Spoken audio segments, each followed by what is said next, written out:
चलिए, गुलाम वंश के संस्थापक कुतुबुद्दीन ऐबक। गुलाम वंश के संस्थापक कुतुबुद्दीन ऐबक। कुतुबुद्दीन ऐबक को पूरा कुरान शरीफ याद था, पूरा का पूरा कुरान शरीफ याद था। तो जिसे पूरा कुरान याद रहता है ना, उसे हाफिज कहा जाता है। क्या कहा जाता है? हाफिज कहा जाता है। पूरा कुरान क्या होता है, उसे याद रहता है। समझ में आ गया कि नहीं गया? तो मुस्लिम लोग देखिए, जब जाते हैं ना, खुदा हाफिज बोलते हैं ना, खुदा हाफिज, अल्लाह हाफिज। समझ में आ गया कि नहीं आ गया? अस्सलाम वालेकुम ऐसे बोलते हैं यहाँ पे। ले तुम लोग को हम समझा रहे हैं तो तुम कहो वालेकुम अस्सलाम। तो कुरान खान किसे कहा गया? ऐबक। ऐबक को कुरान खान कहा जाएगा। समझ में आ गया कि नहीं आ गया? और ये गरीबों में बहुत पैसे दान देता था, इसलिए इसे लाख बख्श कहा जाता था। जब दान देने जाता था तो कम से कम 1 लाख दान देता था। जब दान देने जाएगा तो कितना देगा? 1 लाख। और दान देने के कारण जनता की समस्याओं को ये सुनता था, जिस कारण इसे हातिम कहा जाता था। क्या कहा जाता? हातिम। पहले वो सीरियल देता था, हाकिम हातिम सीरियल देता था, कान खड़ा रहता, होबो रहता था, नहीं समझ आ गया? दुकान चुरैन उरैन रास्ता में मिलते रहते थे यहाँ पे, और उससे हातिम हो गया। 2-4 गो मोती उती खोलने के लिए 2-4 गो रास्ता में चुरैन घेर ली सब, तो हातिम बहुत बहादुर हो गए। हमको देखो, सुबह शाम तक हजारों चुड़ैल, कोई दिक्कत है हमको? भूत प्रेत डेली हम सुबह सुबह देखते रहते हैं यहाँ पे। सुबह 7 बजे से रात 9 बजे तक खाली भूत प्रेत चुड़ैल चंडाल डाकू के बीच में रहते हैं। हमें कोई हातिम बोल ही नहीं रहे।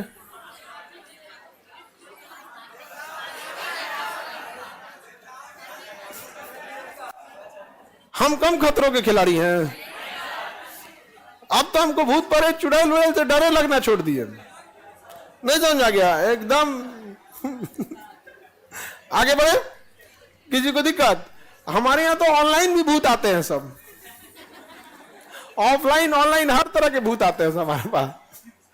तो हातिम किसे कहा गया? ऐबक। लाख बख्श कुरान खान ऐबक को कहा गया। किसे कहा गया? ऐबक को कहा गया हातिम। और क्योंकि इसे पूरा कुरान याद था, इसलिए बड़ा उससे रहता था। लेकिन पाकिस्तान का एक आतंकवादी है, नाम है उसका हाफिज सईद। क्या नाम है? अब बताओ यार, हाफिज करके तुम बम फोड़ोगे ताज होटल में, तो कोई हाफिज की क्या इज्जत करेगा? नहीं समझे?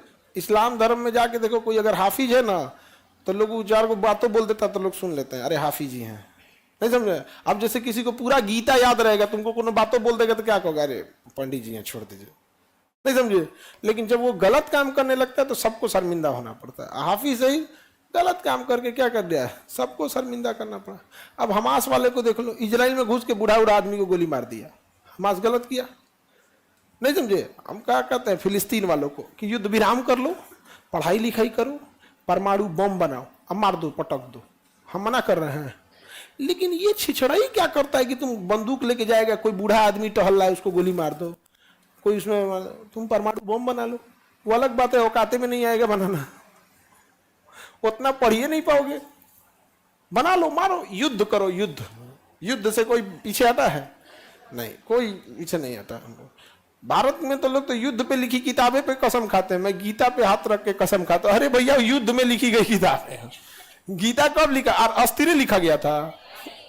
युद्ध में चल रहा था पूरा गीता, उधर युद्ध चल रहा है, इधर गीता की टाइपिंग चल रही है, लिखा रहा है इधर गीता यार। तो गलत काम का नतीजा गलत होता है। कुतुबुद्दीन ऐबक को ना साहित्य पसंद था, तो इसके दरबार में मिनहाजुस सिराज रहते थे। कौन रहते थे? मिनहाजुस सिराज रहते थे। कौन रहते थे? मिनहाजुस सिराज। और मिनहाजुस सिराज की पुस्तक का नाम है तबकाते नासिरी। एगो तो लेखक इतने बड़का, ऊपर से किताबों इतने बड़का। तब मिनहाजुस सिराज की पुस्तक का नाम तबकाते नासिर। मिनहाजुस सिराज की पुस्तक का नाम तबकाते नासिर। दिल्ली सल्तनत के बारे में और गुलाम वंश के बारे में जानकारी तबकाते नासिरी से मिलती है। तबकाते नासिरी पुस्तक के लेखक